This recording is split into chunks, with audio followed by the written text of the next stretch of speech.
Hello and welcome to another episode of the Alter Your Health podcast, live as we are every Thursday at 1 p.m. Mountain Time.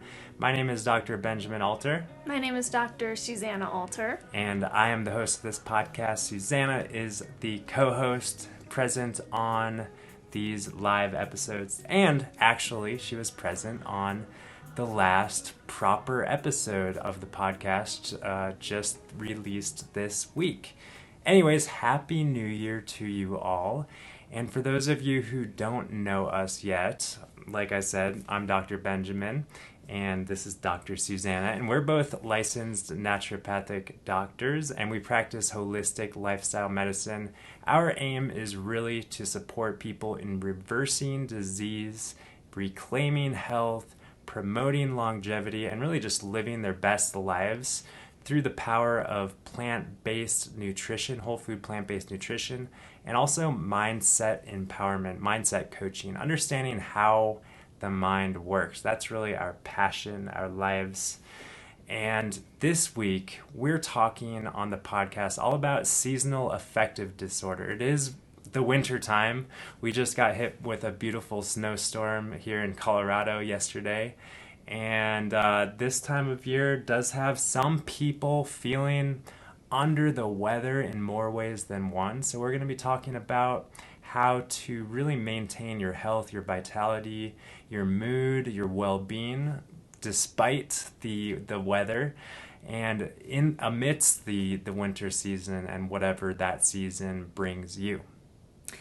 Exactly. We're actually going to be talking about 6 points in particular to really consider, maybe to adopt in your own life to help prevent seasonal affective disorder. And before we jump into those 6 points, we should probably just acknowledge what seasonal affective disorder really is. And it is one of those labels, it is a diagnosis that can be used to describe basically seasonal depression, short-term depression due to the winter weather. Yeah, and it's really an interesting phenomenon. There's a lot of different, maybe quote-unquote reasons that people might experience seasonal affective disorder. We're going to be talking about those. But it's interesting how people, and we're going to be talking about this as well, just the natural cycles and rhythms. And this time of year sort of invites a little bit of going inward, more rest, more kind of think hibernation, fueling up for the spring. That sort of thing, just really surviving. If you look into human history, the wintertime has been harsh. It's not that harsh for most of us in our modern world today. But the winter is all about, surviving and hibernating. And here we are in the modern world, 2020, and let's face it, the world doesn't necessarily promote or invite that sort of, inward energy. We're still called upon to do our jobs, to travel around, to, essentially the opposite of hibernate at all times of year, right? So just consider how you might go with the flow of the seasons as we discuss this topic of seasonal affective disorder. One important underlying thing is just really understanding the nature of cycles in your body and in nature and going with the flow of those cycles and rhythms. So, Benjamin, have you ever experienced seasonal affective disorder? Yes, I have, and I know you have too. Susanna and I, we lived in Portland, Oregon. And people know that Portland is kind of a gray, rainy place.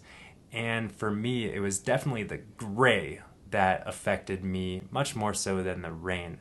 And interestingly, and I heard it from a lot of friends in the area, that it really didn't hit me the first year or really even the second year to any sort of great extent. But the third year, I did feel the effects of the season.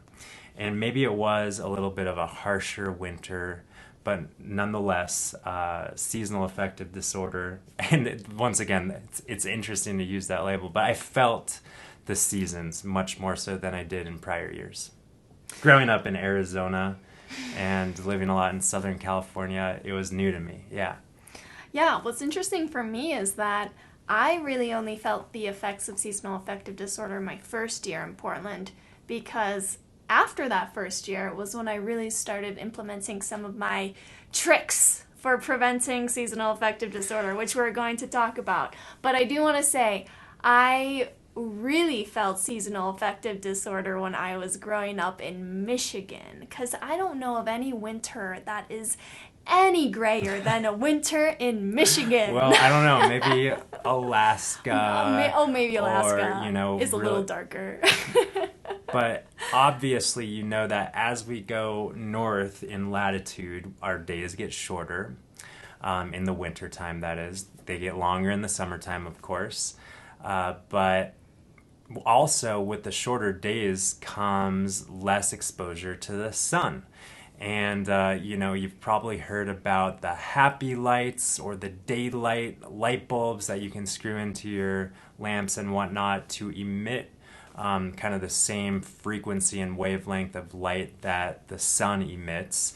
And that has a way of kind of reprogramming or retraining the pineal gland and the circadian rhythm so that we can still be exposed to that light that does keep us on track and does keep our cycles in sync with how they should be. But, you know, I don't know how you, Susanna, how you were intending to navigate these 6 things, but I'm just kind of going with the flow. Yeah, they come in no particular order. Okay. There's not one of them that's more important than the other. We'll do, at the end of this episode, we'll do a little quick recap, because as you might know, we tend to flow a lot and go with the flow in these conversations. But an alternative to the happy light, regardless of where you are in the world, is going outside and getting a dose of that natural sunshine. Even if it's cloudy. Even if it's cloudy, the sun, the light of the sun is obviously still penetrating. So, you know, the wintertime, a lot of people are spending a lot of time indoors. That's okay. We're not suggesting that you don't cozy up with your fire and tea and all that good stuff. But get outside when the sun is out, when the light is out in the sky, even if it's for a few hours. You get good daylight. Get outside for 10 or 15 minutes of that time and just take some breaths. Move your body, breathe the air. And feel the sunshine. Even if it's cold, feel the sunshine. And you don't need to go out and be naked or anything in the sunshine, running around in the snow, unless you're really feeling it. But just exposing your eyes and your body to that sunshine, that limited amount, is going to be super important. Yes, so that's point 1. Get outside and connect with nature if you can. If you live somewhere near a forest, a lake, something to help really ground you back in nature, your ultimate source. Cool. So what's your second trick tip, Dr. Susanna? And what's funny is I called them tricks, but they're really not tricks. They're really lifestyle foundational suggestions, recommendations. Although I admit, a few years ago, when I wasn't as tuned into lifestyle medicine, I saw these as tricks. Yeah. Or maybe hacks, but they're really not hacks. Well, they're reminders. Yes. Yeah, they're reminders. So what comes next for you? What's your favorite thing that you want to talk about? Well, I mean, not necessarily my favorite, but this is related to going outside. 2 of them are related to going outside. One of them is making sure that your vitamin D levels are maintained throughout the wintertime. And this is something that you can obviously get tested through your doctor. But honestly, a lot of doctors, conventional and naturopathic doctors, now recommend that most people take a maintenance dose of about 1,000 IU of vitamin D throughout the wintertime. If you're not living somewhere near the equator or in Florida where you're, going outside every day and spending time in the sunlight. Because even if you are going outside in the wintertime, even if you're a big avid skier in sunny Colorado, they've actually figured out that your body still doesn't synthesize the vitamin D when the temperature is low. So when your I didn't even know that. when your skin temperature is low, even though sun is penetrating it, it won't be as efficient in producing that vitamin D. So you need that warmth piece to really create a lot of vitamin D. Yes, that is true. And we know that vitamin D is really important for mood and mood regulation. There's a lot of science there, but it's also important for your immune system and so many other things that are going on in your body. So a lot of people, depending on where they're living, like you said, Susanna, simply are not exposed to the proper sun rays. Even if you are exposed to the sun, you do go outside. Maybe like you said, your skin isn't heating up to synthesize the vitamin D. But also just the angle at which the sun is hitting your skin is going to also impact and play a role in what extent you are able to synthesize your vitamin D. And I think they say that above the 45th parallel, which I know Portland was right above the 45th parallel latitude-wise, there's really no synthesis of vitamin D that happens, or negligible synthesis of vitamin D that happens in the wintertime. So supplementing with vitamin D is kind of, we can't get around it in a lot of places in the world. So that's a good point. Yeah. If you're not supplementing, maybe hopping on a 1,000 to 2,000 maintenance dose, but be sure to get your levels checked, because vitamin D is one of those vitamins that's fat soluble, that can build up in the body, and too much of a good thing is not a good thing. Mm-hmm. Exactly. Yeah. Yeah, and then the next point that's related to our first 2 points, or really more related to just our first point of getting outside, is exercise. Yes. Oh my gosh. It's a big one. Yeah, and back to the initial point about just kind of the cycles and rhythms of nature. Wintertime is about hibernation. It's about kind of going inward and building up. But, still, we urge you to at least go on walks regularly, tromp through the snow, get on a bicycle, whatever it is. Hopefully you're doing your exercise outdoors, you're getting exposed to nature once again.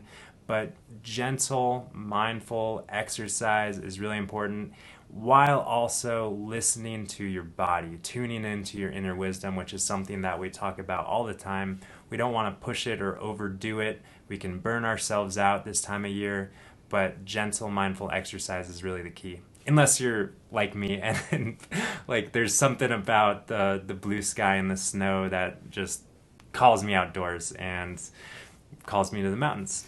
Right, and I remember a few years ago when we lived in Portland and you were having kind of a sad seasonal affective disorder winter, you brought in high intensity interval training into your routine, and that really helped. That's kind of another story.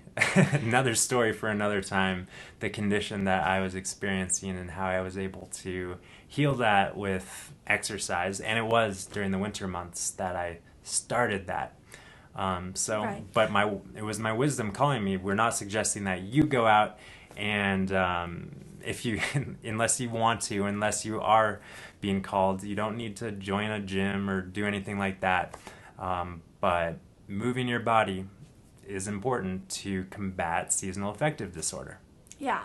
There's tons of studies now showing that when people increase exercise in their routine, depression just goes down. And it's really very easy to explain. The endorphins, the natural endorphins that are released, are mood stabilizers, mood enhancers. Like, we know that. So it's really clear that moderate, gentle exercise is more effective in treating mild to moderate depression than any sort of SSRI or antidepressant medication. So get outside, move your body, take the vitamin D. Those are the first 3. What's next? So next, good question. What do we want next? Well, what's coming to me is the hydrotherapy. Oh my goodness. This is a game changer, you guys. Because wintertime, we think about cozying up, bundling up, staying warm. But really, staying warm all the time is not what our physiology actually wants. We want to be exposed to the cold from time to time.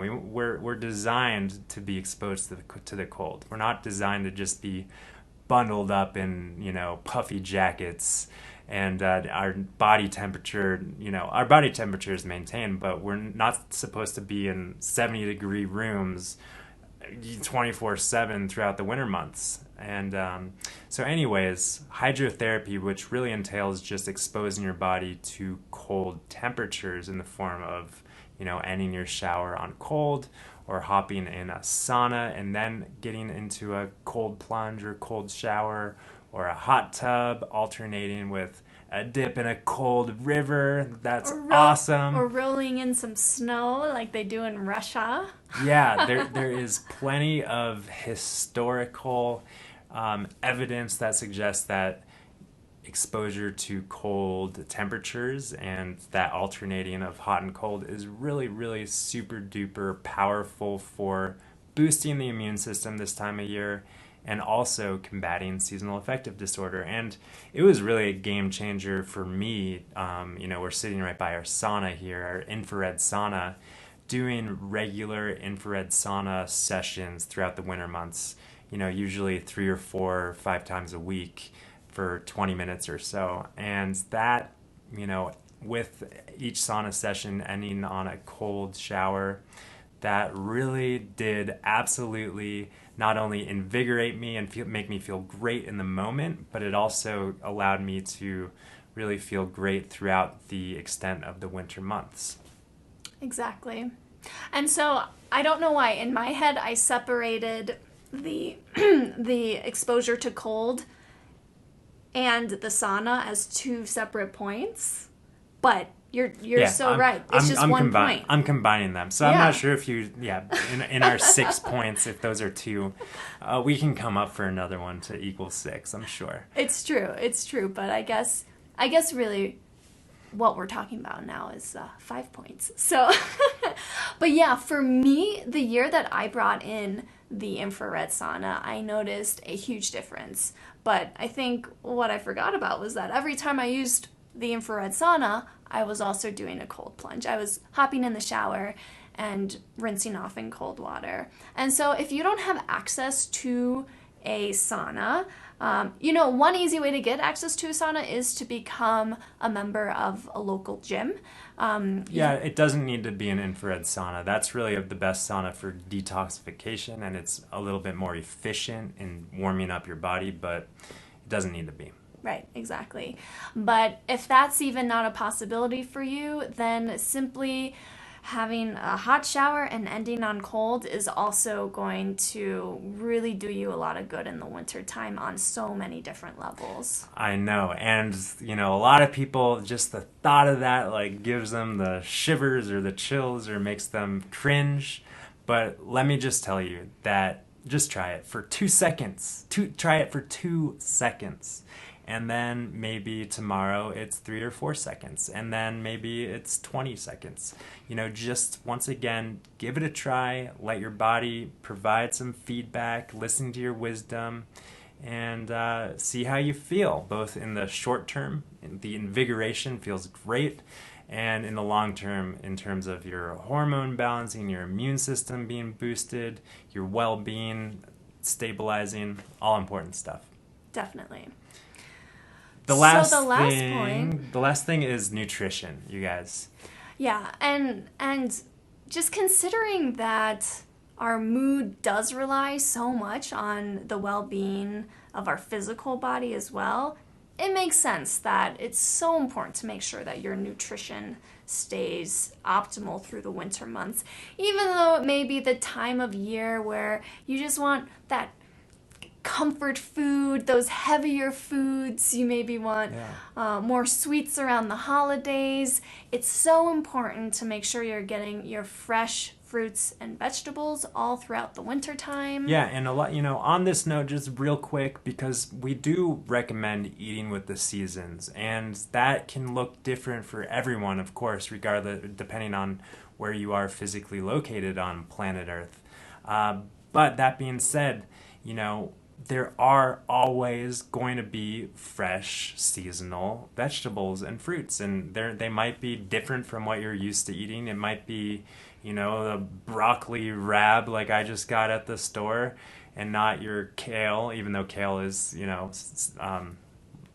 grows in the wintertime as well. Yeah, not as much asparagus, but maybe more root vegetables. More root vegetables. These kind of things are for us. They are nourishing for us this time of year. Potatoes, this is the year or the season of potatoes. Also, whole grains are really optimally metabolized in the winter months. This is kind of coming into the Ayurvedic kind of seasonal eating conversation, but just know that focus on your real optimal whole food plant-based nutrition now, just as you do in other months. It really does make a difference for the health of your physiology, your biochemistry, how your body is functioning, but also your mood. There's plenty of science and research that really suggests that mood is directly correlated with your food. So focus on food. Yes. So those were some physical practices, tips, tricks that we have for you to prevent seasonal affective disorder. And we also need to address the mental aspect of it. We need to bring in some mindfulness. We need to bring in an understanding. The mindset and the understanding. An understanding that, this is a hard topic to just gloss over real quickly. And it's also kind of a challenging one for me personally, because I know that well-being, like real authentic well-being, is not dependent on what's going on in the outer environment, in the outer world. That being said, our physiology definitely does respond to our outside world, whether it's the food we're feeding ourselves, of course, or the other lifestyle practices that we've talked about today. Our physiology does respond to these practices and physical techniques and foods and nutrition and whatnot. And we know that our mind and body are not separate. So we can't talk about mindfulness and healing our mind and really understanding how the mind works without also understanding how the body works, and just speaking quickly to the connection between the two. And the purpose of this conversation is not to dive into that in any sort of great depth, but just understanding that first and foremost, our moment to moment feelings and well-being in the moment is not dependent on our external circumstances. It doesn't matter how gray the sky is. It doesn't matter how cold the air is. Your mood and your well-being is dependent upon your thoughts and your interpretation of your outside world. So this kind of, for me, comes back to that initial point of just having some understanding of the natural rhythms and cycles, so that we can not be overcome by these external forces, but be really in the flow of the forces. And what are your thoughts on the topic? Well, I think what's really interesting is that as soon as we make up a story in our head about how, wintertime, that's when I get sad, that's when I get seasonal affective disorder, that tends to kind of set us up for a cycle of continuing to experience that year after year, because we have those thoughts about how that's what it's like. And I felt this firsthand when I was in high school transitioning to going to college in Colorado. And I remember thinking to myself, maybe this year I won't get seasonal affective disorder because I'm moving to a sunny state. And lo and behold, I never got seasonal affective disorder. Yeah, it's like you had this suggestion to yourself, like, you planted this seed. Exactly. And while at the same time, I know that there are people in Colorado, in sunny Colorado, who are affected by the wintertime. And then there's those people who are just so excited that wintertime means skiing and doing this and doing that, and so it's their happy time of the year. I think when it comes down to it, to put it real simply, I think a lot of people just really, really want to put the responsibility outside of themselves, not take full responsibility for how they're feeling. So they'll blame the weather, they'll blame their family, they'll blame their work, they'll blame the traffic, they'll blame the cat, whatever it is. The cat. There's been a lot of that lately. Sometimes I like to blame the cat. Whatever it is, we're really good at that as humans, looking outside of ourselves for the cause of what's going on inside. But what's going on inside is only ever caused by our thoughts about what's going on outside. It's not, we can't, the cat can't affect my mood. You know, the weather can't affect your mood. The weather can affect our physiology and our biochemistry, like we talked about, but really when it comes to your moment-to-moment feeling, that has no connection with anything outside of yourself. So we just need to make that clear. And I know that's maybe a lot to swallow, a lot to grasp, but just let it sink in. And that's the truth as we know it. That's our understanding of how the mind works. And we're not going to get into it anymore, but our understanding, is one that promotes inner self-responsibility for our moment-to-moment feelings and experiences. And that's an empowered place to live from. That's the take-home message on that kind of sixth and final point about preventing or combating or being with the seasons and the seasonal affective disorder that a lot of people tend to experience this time of year. And the one thing I want to say to end this podcast on is that if you do experience moods, which we all do, but if you're experiencing more moods this time of year, just remember, be gentle with yourself and consider what it would be like to welcome that feeling in and to not judge that feeling and to trust that you do have a perfectly working psychological immune system. And what I mean by that is that in time, your mood will regulate. And when your mood regulates, at the same time, you're also having a clear mind. And that clear mind is when wisdom we can become more aware of that wisdom. And whether that wisdom guides you to take on some of these practices that we talked about today, or whether it guides you to take a nap, or whether it guides you to, go out for a run or read a book, whatever it is, that's perfect, because that's exactly what your wisdom, your unique wisdom, knows is in the highest good for you at that time. Sounds good to me. So there's another big bolus for you to swallow. Yeah, so chew on it, let it land, and also we invite you to leave a comment, leave a rating, leave a review. Let us know how this lands, and also share maybe your thoughts and tips and tricks that you might be using in this season. Some things that you're called to do, your body, your wisdom is moving you towards. There's no right answer. There's no one size fits all. But these are our tips and tricks for being with the season and combating seasonal affective disorder. So thanks again for tuning in. We are so grateful for you. Hope your 2020 is off to a great start.